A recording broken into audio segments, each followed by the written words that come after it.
Serena Venica e rappresento la quarta generazione dell'azienda Venica Venica, fondata nel 1930 dal mio bisnonno Daniele ad Olegna del Coglio.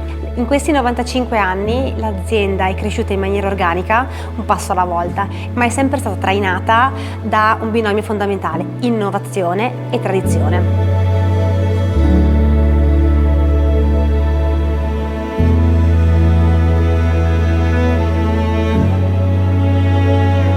L'avvicinamento all'efficientamento energetico è un percorso consapevole iniziato da Gianni già agli inizi degli anni 2000 con piccole innovazioni, raggiungendo una prima tappa importante nel 2011 con il progetto VIVA del Ministero dell'Ambiente e della Sicurezza Energetica, che rappresenta lo standard pubblico per la misura ed il miglioramento delle prestazioni di sostenibilità delle aziende vitivinicole in Italia.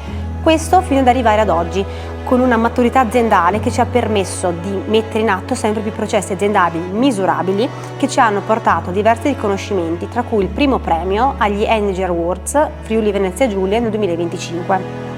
Diversi sono i miglioramenti e l'efficientamento energetico fatti negli anni, dove tra i più significativi troviamo impianti di raffreddamento delle vasche, caldaie a cippato con l'utilizzo di legna di recupero dei nostri boschi, macchine elettriche di supporto alle attività logistiche, 2 impianti di pannelli fotovoltaici che producono circa 150 kW picco e l'utilizzo di macchinari e di impianti verticalmente integrati, meno energivori, nelle fasi di produzione e logistica.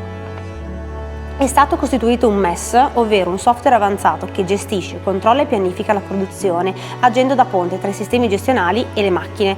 Questo per l'ottimizzazione dei processi in 4.0 di filtraggio, imbottigliamenti ed etichettatura, che ci permette un monitoraggio costante dei processi, andando a ottimizzare l'utilizzo delle risorse e la diminuzione degli sprechi, oltre alla prevenzione di rotture, mettendo in atto manutenzioni mirate. Dal 2023 ad oggi, grazie alla messa a regime di queste attività di efficientamento energetico, abbiamo raggiunto un risparmio di oltre il 48% dei costi. Risparmi che hanno migliorato anche la nostra performance economica e finanziaria. L'efficientamento energetico è un percorso individuale dove l'elemento principale è fare il primo passo.